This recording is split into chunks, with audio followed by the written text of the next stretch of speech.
there is this new it's considered a long shot lawsuit against Obamacare. And it is an appeal. It's before an appeals court right now, and then it'll make its way to the Supreme Court.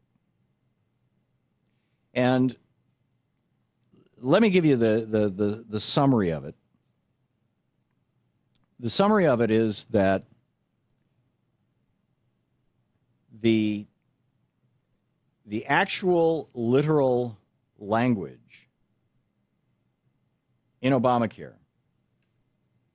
says that the subsidies, if you buy health insurance in Obamacare and you make less than about $80,000 a year, you actually get a discount on your insurance.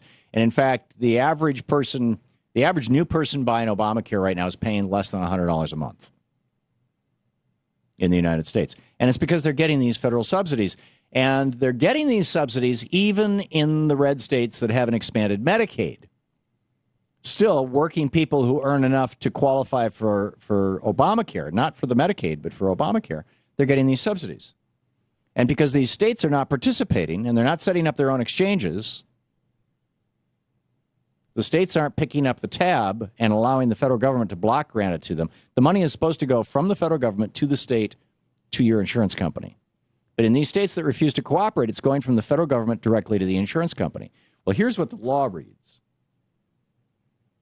The law reads that the provisions of the premium tax credits will go to, quote, an exchange established by the state. And so the lawsuit says these states aren't establishing exchanges. Therefore, the federal government has no authority to give this money to these insurance companies that are operating in the states that have not established exchanges. And technically, they're right. This law was written fairly hastily for something as big and expansive and long-term as it is. And, so is Social Security. And the Social Security Act has been amended hundreds of times over the years. Maybe more than that, maybe even thousands, I don't know, but certainly hundreds of times on a bipartisan basis in good faith to make the bill better.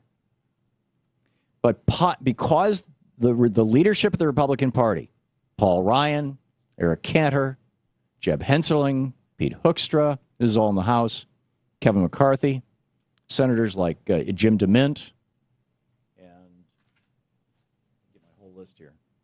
Jim DeMint, Tom Coburn, Dr. No, John Kyle, John Ensign, and Bob Corker.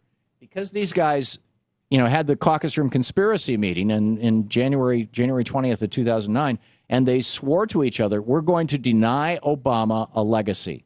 We're going to deny him a successful presidency.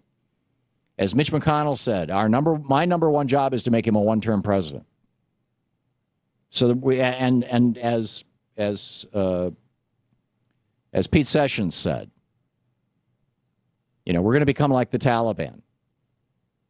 As Kevin McCarthy, who's now the House Majority Leader, said, we are going to fight him on every bill. And as a consequence of that, Obamacare has all these little problems. And they should be fairly easily fixed. But the Republicans will not fix those problems because that would mean basically improving Obamacare. And they're committed to destroying Obamacare, not because they don't like the idea of Americans getting health care.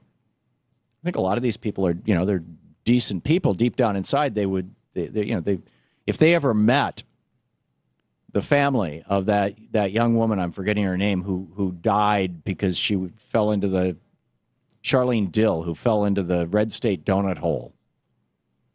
And she knew she had a heart condition. She'd been to an ER. And she had to take a third job to pay the bill for the ER.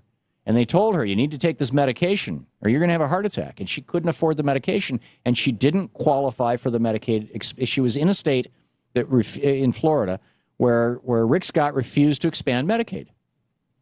And so she had no choice but to work a third job to try to just pay off the ER bill. And then maybe she could afford to pay for the medication. And she had a heart attack and died while she was working her third job.